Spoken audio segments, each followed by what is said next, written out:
warahmatullahi wabarakatuh.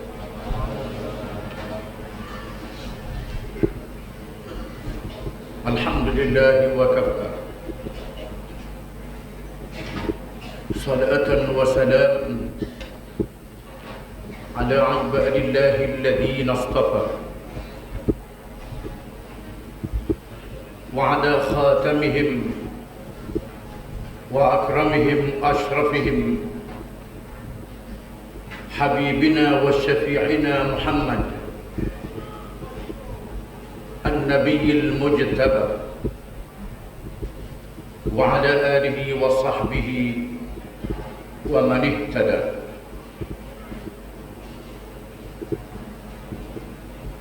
Yang berbahagia saudara pengurusi, yang berhormat Al-Fadhil Senator Haji Hasan Shukri, Naib Presiden Parti Islam Malaysia PAS, merangkap Pesuruhjaya PAS Negeri Selangor dan ahli Dewan Negara,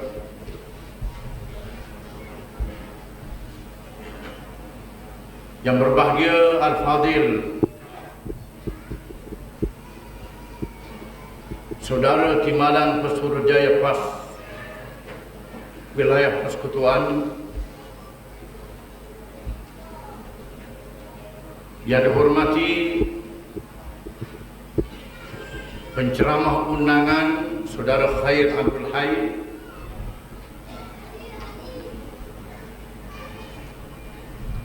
yang dihormati Saudara Pengarah sambutan Jubli Emas Parti Islam Malaysia PAS bagi wilayah Persekutuan, seluruh pemimpin PAS, rakan-rakan daripada Barisan Alternatif, saudara-saudari, hadirin dan hadirat yang dihormati sekalian.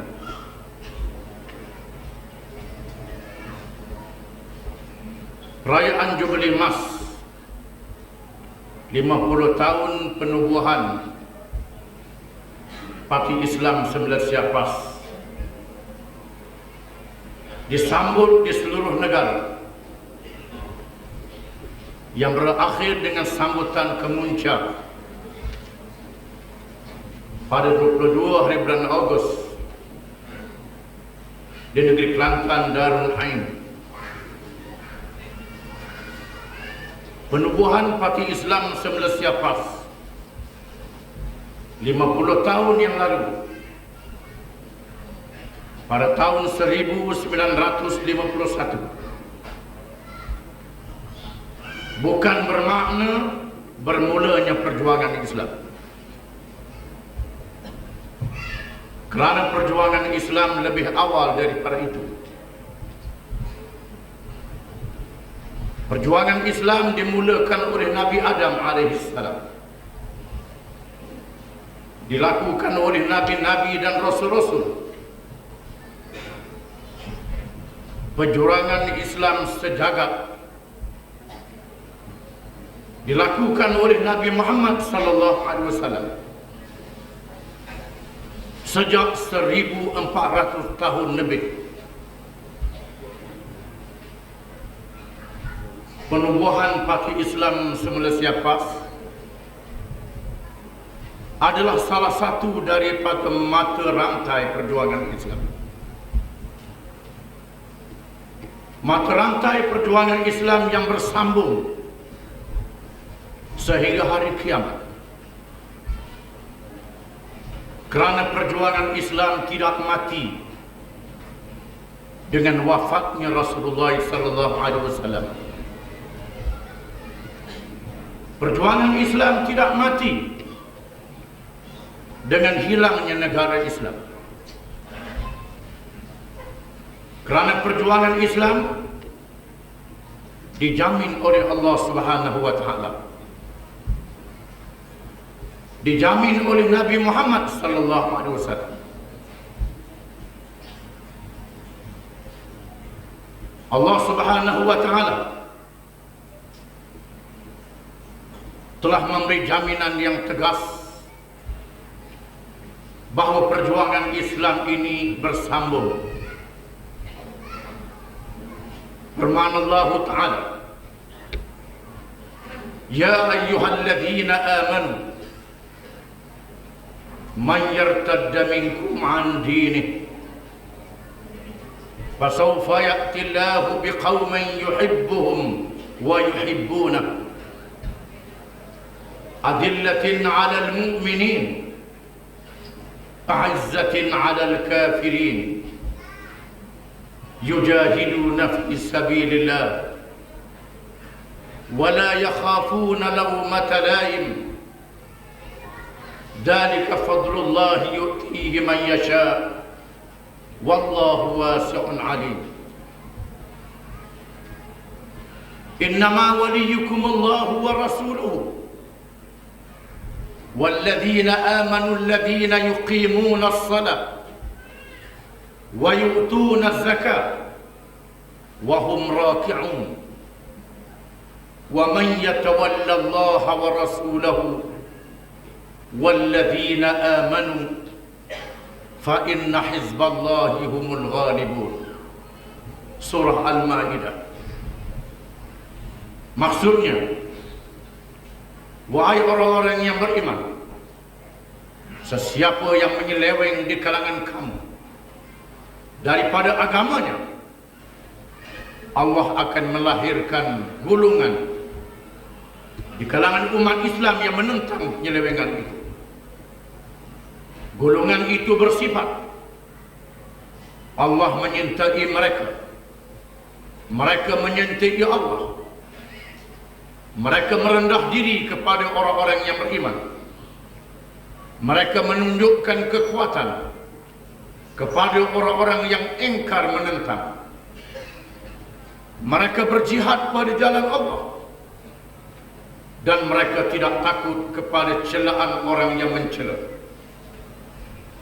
Yang demikian adalah kurnia Allah yang diberi kepada sesiapa yang ia kehendaki di kalangan hamba-Nya. Sesungguhnya Allah itu maha luas kurnianya, lagi maha mengetahui. Sifat golongan ini juga ialah wala, memberi kesetiaan kepada Allah dan Rasul-Nya. Pemimpin mereka ialah orang-orang yang beriman, yang mendirikan sembahyang, yang menunaikan zakat, dan mereka rakak tunduk patuh kepada Allah.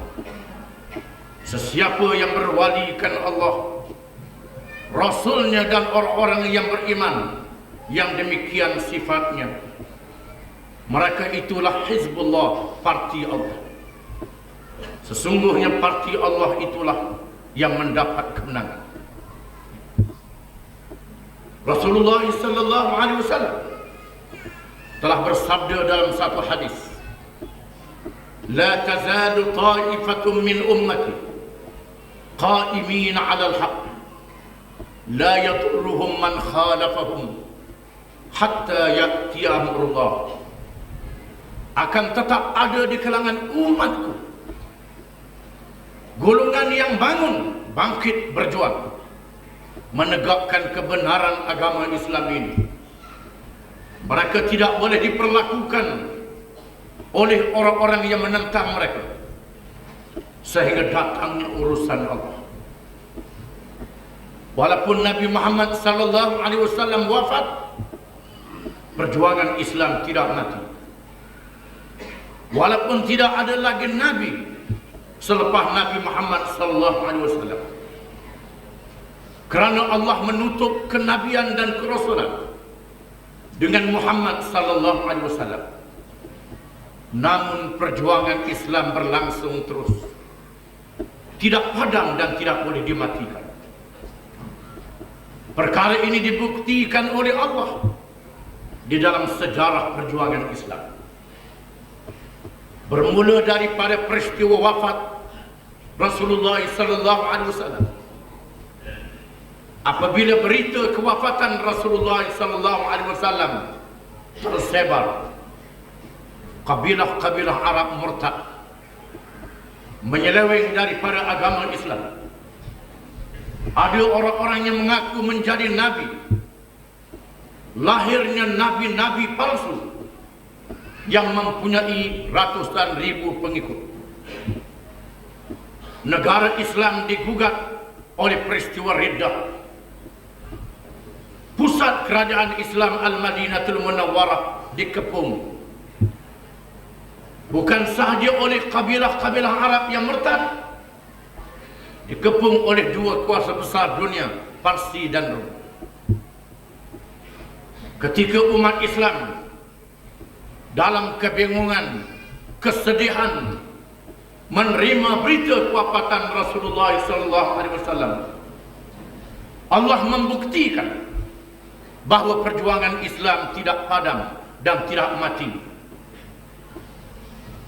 Bangkit Sayyidina Abu Bakar As-Siddiq radhiyallahu anhu menyampaikan ucapannya yang masyhur, "Ayyuhan nas, fa innahu man kana ya'budu Muhammadan fa inna Muhammadan qad mat, wa man kana ya'budu Allah fa inna Allah hayyun la yamut, wa ma Muhammadun illa rasul qad khalat min qablihi ar-rusul, afa in mata aw qutila qalabtum ala a'qabikum, wa man yanqalib ala aqibaihi falan yadurra Allah syai'a wa sayajzillahu asy-syakirin."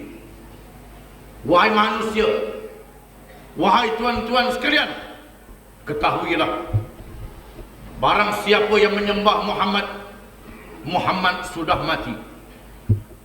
Barang siapa yang menyembah Allah, Allah itu maha hidup, tidak mati sekali-kali.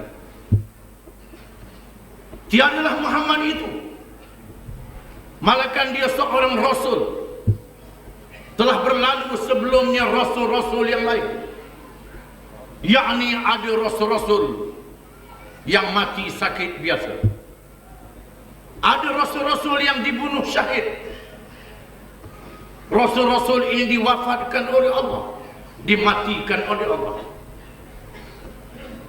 Adakah sekiranya Muhammad mati atau dia dibunuh, maka tumit-tumit kamu berpusing, kamu berpaling tadah daripada Islam? Barang siapa yang tumitnya berpaling, dia tidak memberi apa-apa mudarat kepada Allah. Mudarat menimpa dirinya sendiri, dan Allah memberi ganjaran kepada orang-orang yang bersyukur. Abu Bakar As-Siddiq radhiyallahu anhu bersama dengan para sahabat telah menegakkan perjuangan Islam, menyambung perjuangan Rasulullah sallallahu alaihi wasallam. Maka tegaklah kerajaan Khulafa' Ar-Rasyidin, kerajaan yang telah berjaya melaksanakan Islam yang adil, yang baik, yang diterima oleh masyarakat manusia, sehingga musuh-musuh Islam menjadi cemburu dan takut. Takut oleh kezaliman mereka, takut oleh penyelewengan mereka sendiri, kerana rakyat mereka benci dengan kezaliman pemerintahan mereka. Apabila mereka mengumpulkan bala tentera bagi mengepung kerajaan Islam, dua kuasa besar dunia, Parsi dan Rom, tumbang di zaman Khulafa' Rasyidin. Seterusnya ternyata apa yang disabdakan oleh Rasulullah sallallahu alaihi wasallam,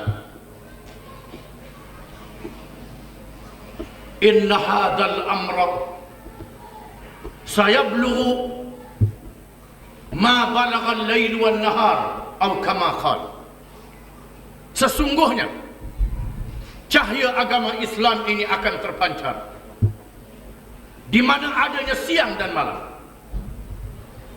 Islam akan sampai ke seluruh pelosok dunia. kerajaan Islam berkembang dalam negara yang luas, mengandungi masyarakat majmuk, bukan saja terdiri dari kalangan orang-orang Islam, termasuk kalangan orang-orang yang bukan Islam, berbagai kaum, berbagai bangsa, berbagai bahasa dan budaya. Mereka menerima pemerintahan Islam yang adil dan baik melalui petunjuk Al-Quran Karim. Kita mempunyai petunjuk Al-Quran Karim, Tuhan sekalian alam, petunjuk yang kita yakin dan percaya. Sejarah Islam menunjukkan setiap kali Islam ini menghadapi cabaran, Islam akan berjaya dan menang. Walaupun di peringkat awal Islam ditekan, ditindas, dihentam. Di zaman kerajaan Abbasiyah berlaku serangan pemikiran. Apabila buku-buku falsafah, buku-buku berbagai ilmu yang ditulis dalam berbagai bahasa diterjemahkan ke dalam bahasa Arab, maka lahir pahaman-pahaman yang mencabar akidah umat Islam. Pahaman-pahaman Mu'tazilah, Qadariyah, Jabariyah, dan lain-lain lagi. Pernah di satu masa pahaman Mu'tazilah yang menyeleweng dianut oleh kerajaan Abbasiyah. Ulama-ulama ditahan. Ada di antara mereka yang dijatuhkan hukuman pancung. Ada di antara mereka yang dipenjara. Mereka tidak menyerah kalah. Mereka adalah golongan Islam yang dijanjikan oleh Allah mempertahankan Islam sepanjang zaman. Di antara mereka ialah imam-imam mazhab Hanafi yang mati dalam penjara, Imam Maliki yang diugut, Imam Syafi'i yang ditangkap dan dibelenggu dengan rantai, Imam Ahmad bin Hanbal yang dijatuhkan hukuman sebat sehingga jasadnya berlumuran darah, diminta supaya mendiamkan diri ataupun berdalih jangan menentang kerajaan yang menyeleweng. Dengan tegas Imam Ahmad menjawab dengan ucapannya yang masyhur, "Idza sakata al-'alimu taqiyatan wal jahilu yajhalu famata yatabayyanu al-haq." Apabila orang alim diam kerana menjaga diri, orang jahil terus dalam kejahilan, maka bilakah akan ternyatanya kebenaran? Mazhab Mu'tazilah dikalahkan, Islam menang dengan megah. Di akhir kerajaan Abbasiyah,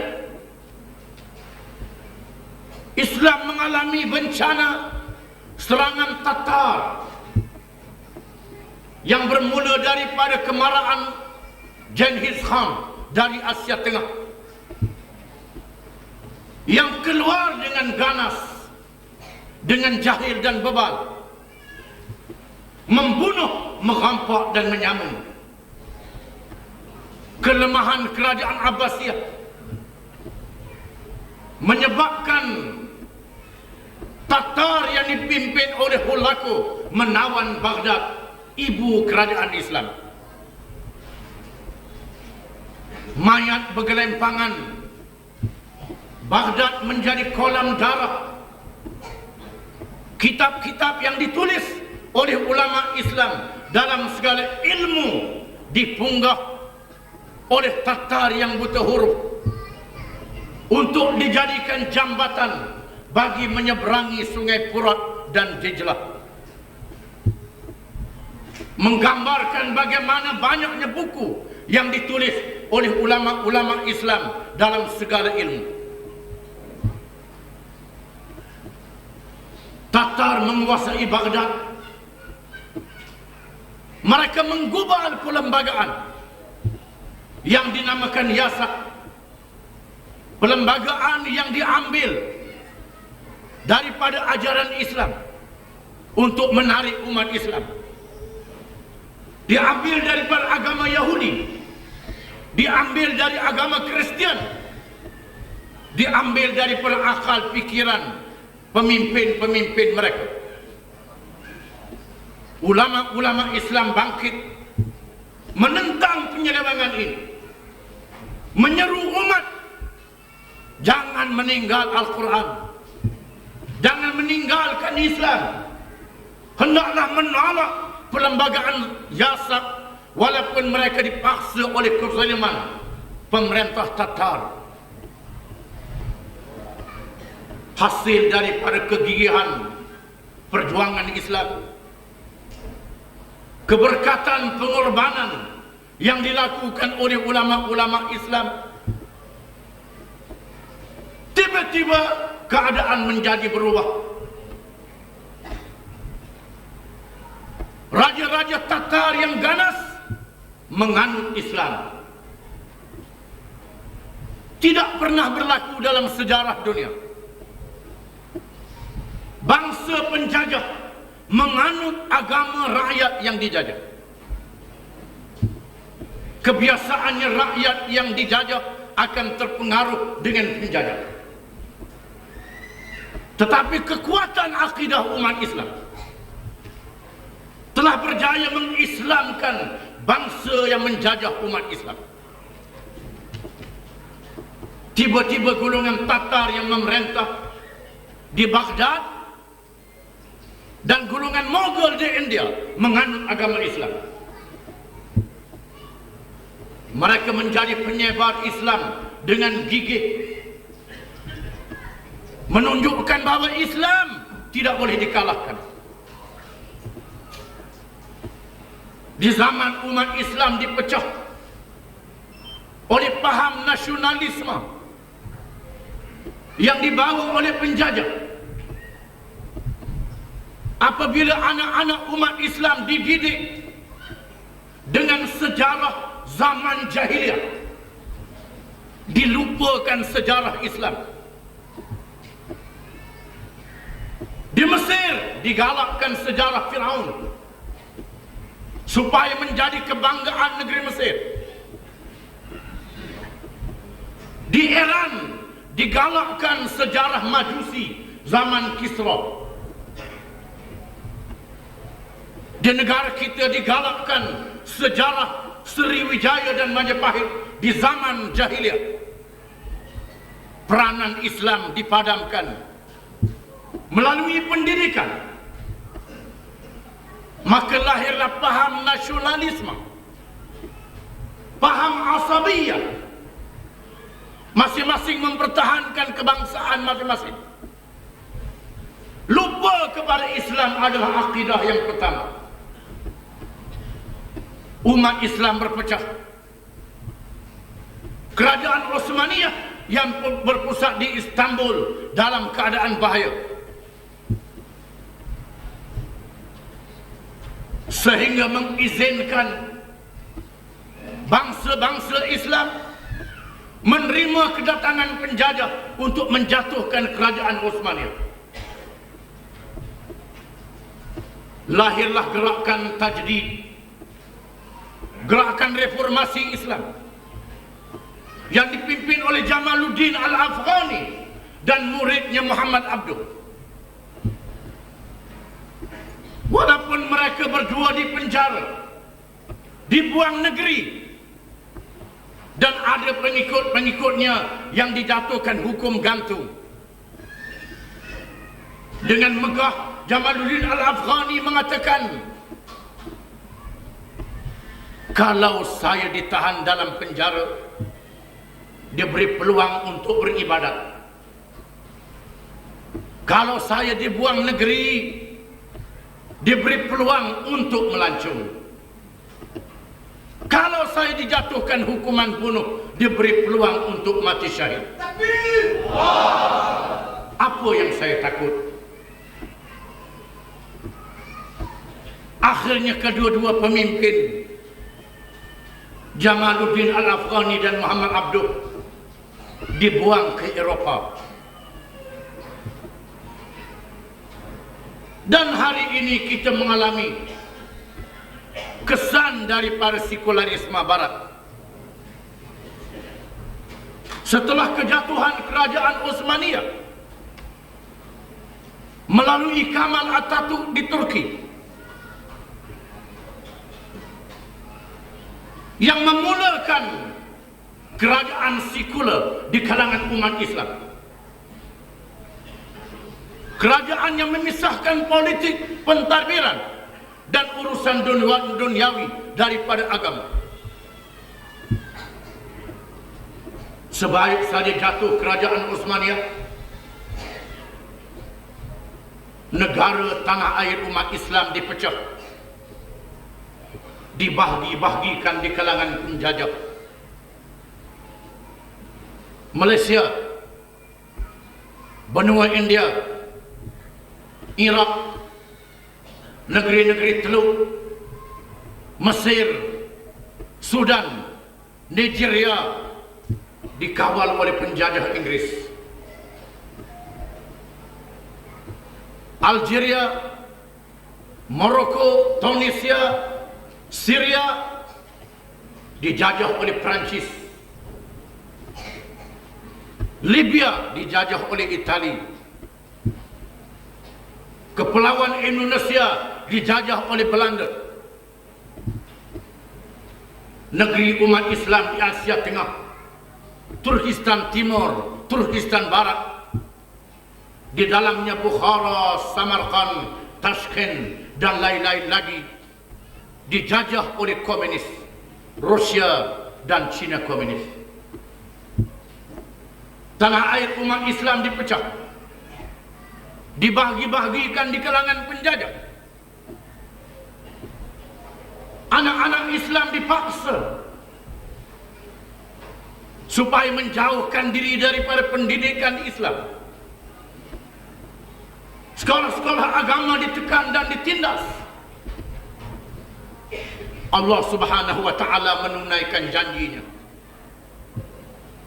bahawa perjuangan Islam tidak boleh dipadamkan.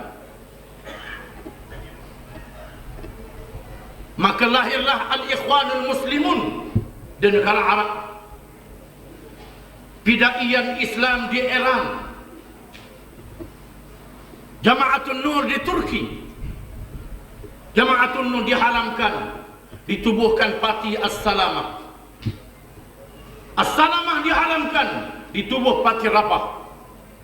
Parti Rabah diharamkan, ditubuh parti Fadilah sekarang. Di benua India, umat Islam di benua India menubuhkan Jamaat Islami. Di Indonesia, kumpulan-kumpulan Islam bergabung di dalam Masyumi, Muslimin Syura Indonesia. Di negara kita ditubuhkan Persatuan Islam Semelaya PAS tahun 51. Sebenarnya perjuangan PAS bukan bermula tahun 51. Golongan Islam berjuang sejak kedatangan Portugis di Melaka tahun 1509. Bukan bermula tahun 51. Dan perjuangan politik moden di negara kita bermula daripada Parti Kebangsaan Melayu Melaya sebelum UMNO yang dipimpin oleh Dr. Burhanuddin Al-Hilmi, yang akhirnya menjadi Ketua Agung PAS. Bukannya UMNO. Siapa dia UMNO? UMNO adalah pertubuhan yang diwujudkan melalui permainan politik yang licin daripada penjajah. Pada awalnya konon untuk menggabungkan parti-parti politik dan pertubuhan Melayu. Akhirnya melaksanakan apa yang disebut oleh Lord Cromwell, Gubernur Inggeris di Mesir dan Sudan, yang menegaskan di dalam bukunya bahawa mana-mana negara yang dijajah oleh Barat hendaklah dilatih di kalangan anak negeri, mereka yang boleh melangsungkan dasar-dasar yang dikehendaki oleh kuasa-kuasa Barat. Pemimpin-pemimpin UMNO adalah pegawai-pegawai kerajaan Inggeris.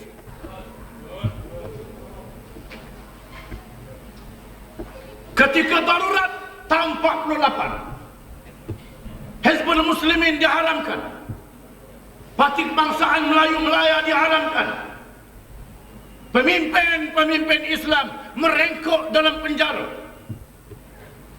Kerajaan Inggeris memberi lesen kepada pemimpin-pemimpin UMNO untuk bersyarah di seluruh negara. Kononnya untuk merdeka. Ya, kita mahu merdeka. Apakah bentuk kemerdekaan? Mengikut acuan yang dirancang oleh penjajah, melalui perlembagaan yang digubal oleh Suruhanjaya Red, di mana ahli-ahli Suruhanjaya Red ini tidak ada seorang pun daripada anak negeri ini. Mereka yang menggubal perlembagaan Persekutuan Tanah Melayu, tidak ada seorang pun daripada penduduk negeri ini. Digubal mengikut kehendak penjajah. Islam dipinggirkan. Islam dipinggirkan. Ada Islamnya, bukan tak ada. Tapi Islam yang tidak berkuasa, Islam yang tidak berdaulat. Nabi kita Muhammad sallallahu alaihi wasallam mengajar kita supaya mendaulatkan Islam. Dengan mendaulatkan Islam ini, manusia selamat. Manusia selamat dengan mendaulatkan Islam. Islam telah memerintah 1300 tahun dengan selamat, dengan tamadun yang dimanfaatkan oleh manusia sehingga hari ini. Kejatuhan umat Islam setelah mereka meninggalkan Islam, kejatuhan komunisme melalui Soviet Union kerana kelemahan ideologi, kemelesetan yang dialami oleh Barat, Amerika dan sekutu-sekutunya kerana kelemahan ideologi yang dianut oleh mereka. Jenayah di Amerika mengikut perhitungan minik. Negara kita yang berkiblat kepada Barat merasai jenayah makin meningkat. Keruntuhan akhlak berlaku, penyelewengan berlaku, negara tak boleh nak dikawal. Sehingga hari ini sistem kehakiman negara kita mempunyai 4 mahkamah,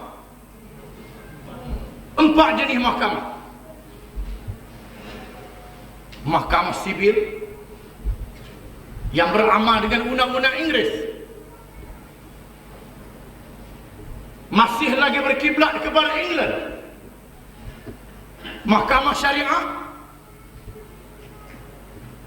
bagi undang-undang keluarga untuk membagi pusaka dalam perkara mengawal masjid dan mengajar agama.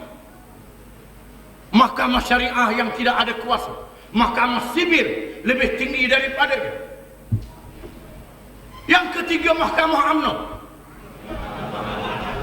untuk membicarakan kes-kes dalam parti UMNO. Politik wang, rasuah dalam parti UMNO yang sepatutnya disiasat oleh polis, disiasat oleh BPR, tetapi mereka buat mahkamah sendiri dalam UMNO. Kemudian ISA, ini mahkamah yang keempat. Hukuman dijatuhkan tanpa hakim, mengikut kemahuan orang-orang politik yang berkuasa dan memerintah. Inilah sistem kehakiman yang wujud dalam negara kita pada hari ini. Kita jangan merasakan dengan banyaknya mahkamah ini Barisan Nasional kuat. Sebenarnya Barisan Nasional takut, sangat takut dengan bayang-bayang rupa paras sendiri,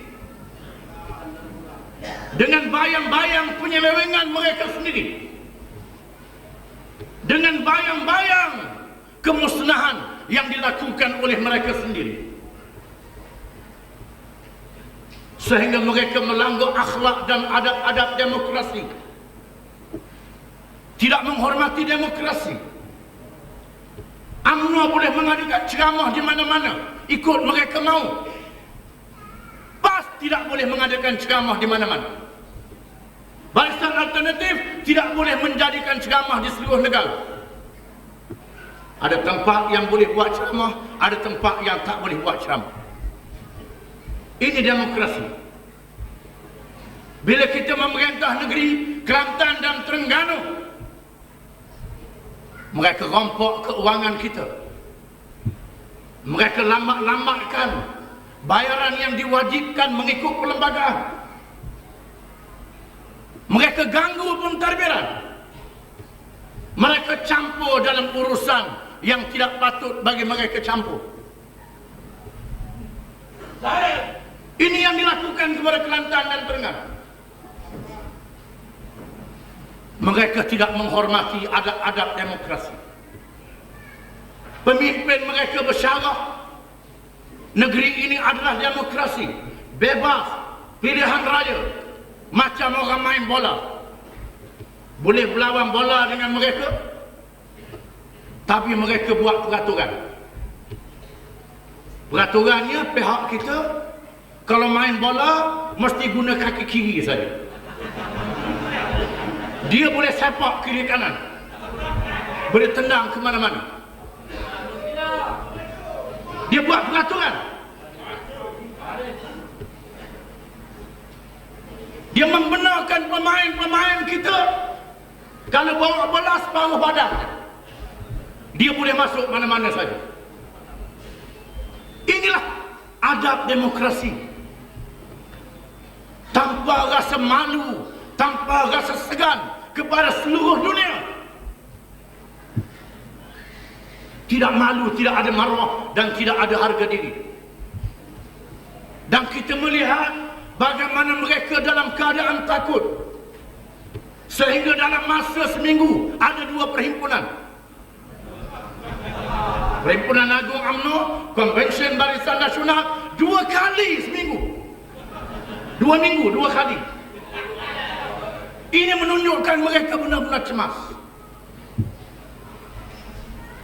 Mereka menggunakan media massa.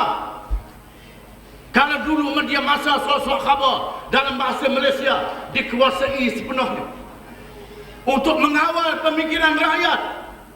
Kemudian mereka beli pula surat khabar bahasa Cina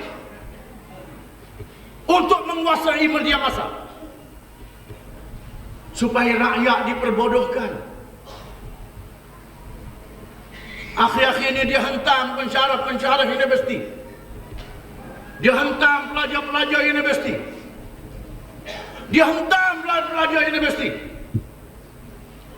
dengan berbagai-bagai cara. Pelajar-pelajar universiti ini orang terpelajar, bukan orang bodoh. Pensyarah-pensyarahnya orang cerdik, bukan orang bodoh.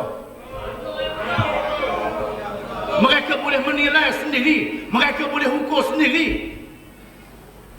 Tak cukup dengan akta universiti sehingga ISA masuk dalam universiti.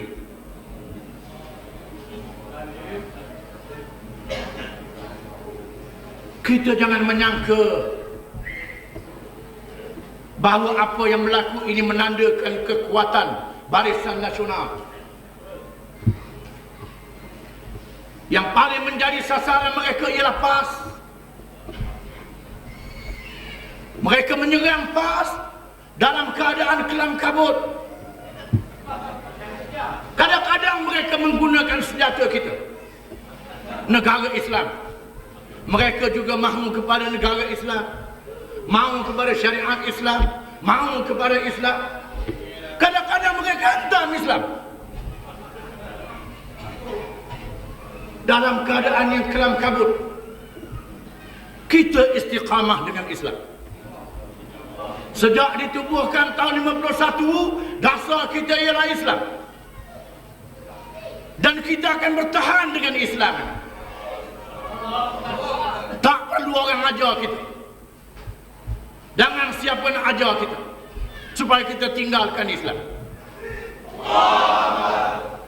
Kita yakin dengan Islam ini. Menjadi tanggungjawab kita ialah menerangkan Islam yang adil, Islam yang baik. Kalau mereka boleh terima undang-undang Inggeris, mereka boleh terima teori Mao Zedong, mereka boleh terima Fidel Castro dari Cuba, mengapa dia tak boleh terima Islam daripada Nabi Muhammad sallallahu alaihi wasallam yang dilantik oleh Allah Taala? Berilah peluang kepada Islam. Kalau tak mahu beri untuk seluruh negara, beri peluang kepada Kelantan dan Terengganu. Mereka menunjukkan kebebalan mereka, kejahilan tentang Islam. Bila kami isytiharkan bahawa di Terengganu, insya-Allah pada akhir bulan Ogos kita akan meluluskan 6 rang undang-undang Islam. 6 rang undang-undang. Bila sebut 6 rang undang-undang nak diluluskan, melenting wanita UMNO, lelaki UMNO, puteri UMNO melenting. Ini nak laksanakan hudud, nak potong tangan, nak kejam. Belum tahu lagi 6 tu apa dia. Belum tahu apa dia 6 ni. Dah hentam dah. Ni tak ada lain nak potong tangan. Ini yang dia fikir.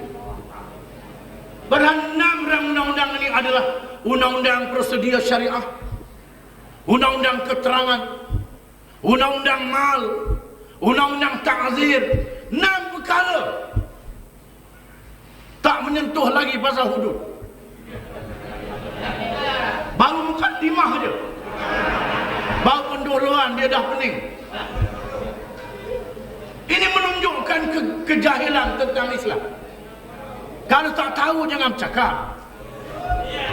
Ini tak tahu dia bercakap, hentam daripada awal. Siar dalam surat khabar. Alhamdulillah, hari yang pertamanya, hari yang kedua dia.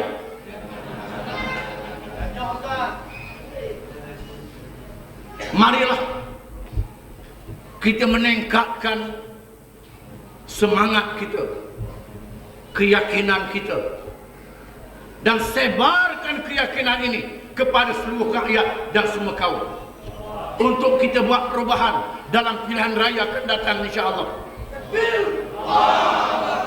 Dan bagi pihak PAS, saya mengucapkan berbanyak-banyak terima kasih kerana kesediaan saudara-saudari mendengar penerangan daripada kami.